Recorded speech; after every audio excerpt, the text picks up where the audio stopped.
Shalom Aleichem. We have today Strive for Truth, Rabbi Me-Eliyahu E.Dressler, Michtav Me-Eliyahu, rendered into English by Aryeh Carmel. So here we have, over here we have, he's got on loving kindness and the discourse on loving kindness. Here we can read that, on giving and taking. And here's a section 3 of it. Business at its best. Let's take a look at that. Do some learning on that. Business at its best. The ways of the tzaddikim among human beings are very different. Their giving is maximal and their taking minimal. And even the little that they do take, and even the little that they do take is essential for them, since it enables them to maintain the giving and beneficence to which they are devoted.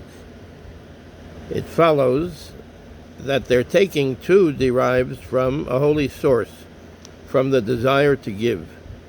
They have no contact whatsoever with the evil force of taking. They are the holy ones on this earth. And that's footnote there. It can be checked out later. Who identify themselves with the attributes of their Creator in all their actions. How are we to conceive of both giving and taking at its best? Let us examine the actions. One moment. Let us examine the actions of two of the greatest human beings who have ever lived, one of them belonging to the very earliest times and the other to the very latest. We shall discover the right way, for if we follow in their paths, we shall never fail. The Torah writes of Hanoch, who was the seventh generation after Adam, quote, and Hanoch walked with God, upon which the rabbis say, Hanoch was a cobbler, and with every single stitch that he made, he achieved mystical unions with his Creator. I have heard a beautiful explanation of this in the name of Rabbi Yisrael Salanter, of blessed memory, an interpretation which is indeed typical of his whole approach. He said that this medrash cannot possibly mean that while he was sitting and stitching shoes for his customers, his mind was engaged on mystical pursuits. This would be forbidden by the din. How could he divert his attention to other matters while engaged on work which he had been hired? One moment.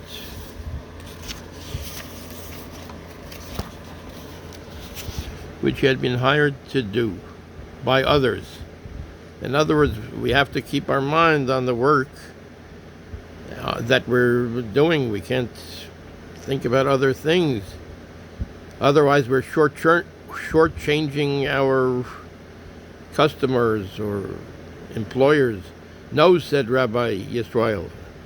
The, quote, mystical unions which Hanoch achieved were nothing more nor less than the concentration which he lavished on each and every stitch to ensure that it would be good and strong, and that the pair of shoes he was making would be a good pair, giving the maximum pleasure and benefit to whoever would wear them. In this way, Hanoch achieved union with the attribute of his Creator, who lavishes his goodness and beneficence on others. This was his mystical union. He was united and wholehearted in his desire, his single-minded ambition to attach himself to his Creator's attributes. Of course, as a natural consequence, he was protected from any hint of evil or wrongdoing. There could be no question of his ever deceiving or overreaching his customers. even unwittingly. His taking would never exceed the value of the work he was doing, the measure of his giving. One moment.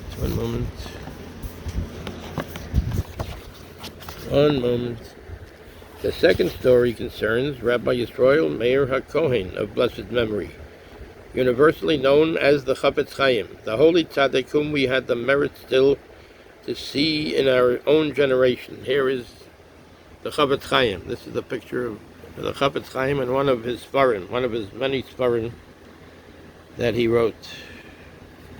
This is the Chafetz Chaim. The second story concerns Rabbi Yisrael Meir HaKohen of blessed memory, universally known as the Chafetz Chaim, the holy tzaddik whom we had the merit still to see in our own generation. He did not want to make a living from his Torah learning, so he decided to open a grocery store. It goes without saying that his goods were of the best quality. His measures were always heaped up, and his scales always tipped in favor of the customer. Naturally, people crowded into his store. Then Rabbi Yisrael Meir said to himself, then how will the other grocery stores make a living? So he decided to open his store only 1 or 2 hours a day, just sufficient for him to earn the few pennies he needed to keep himself and his family for that day, and then to close, to enable the other shopkeepers to make a living too. But then he noticed that his plan was not succeeding. Most of the customers managed to get to his store during the brief time it was open. So in the end, he decided to close his store altogether. He would not be a grocer if this meant causing injury to others. He didn't want to take away from the living of other grocers, of other grocery store owners. Our rabbis have said, greater is he who benefits from the labor of his own hands than he who fears God. What is the greatest virtue of one who benefits from the work of his own hands? He who is concerned to benefit only from his own labor is that great human being who desires above all that his giving should exceed his taking. This person, fearing that he might not succeed in this aim, refuses to earn his living solely by the use of his intellect or talents in the sciences or professions, because in these there is a greater risk that he might receive more than he gives by way of services rendered. He therefore prefers to work with his hands and by the sweat of his brow, the simplest kind of work, which is paid on the lowest scale, because the value of his effort will certainly be greater than the payment he will receive. But why is he greater than the one who fears God? This we hope to explain later on. So, let's see the notes.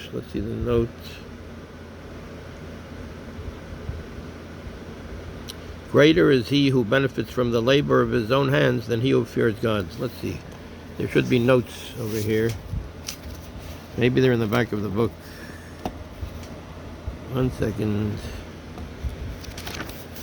Or maybe they're in the back of the end of the chapter. Let's take a look. The end of the chapter. This is giving and taking. Giving and taking. Let's see.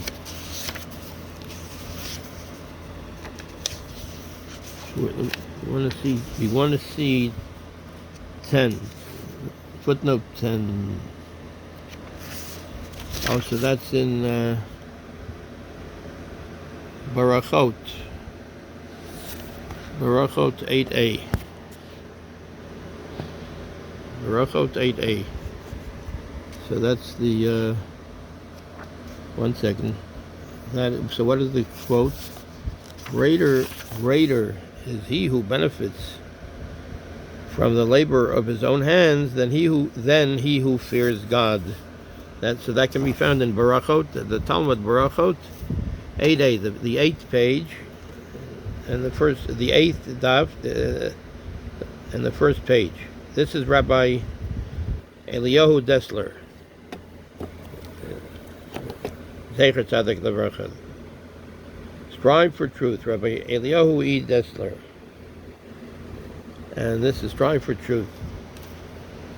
This is published by Feldheim. And this is Sefer Beit Yisrael by the Chafetz Chaim.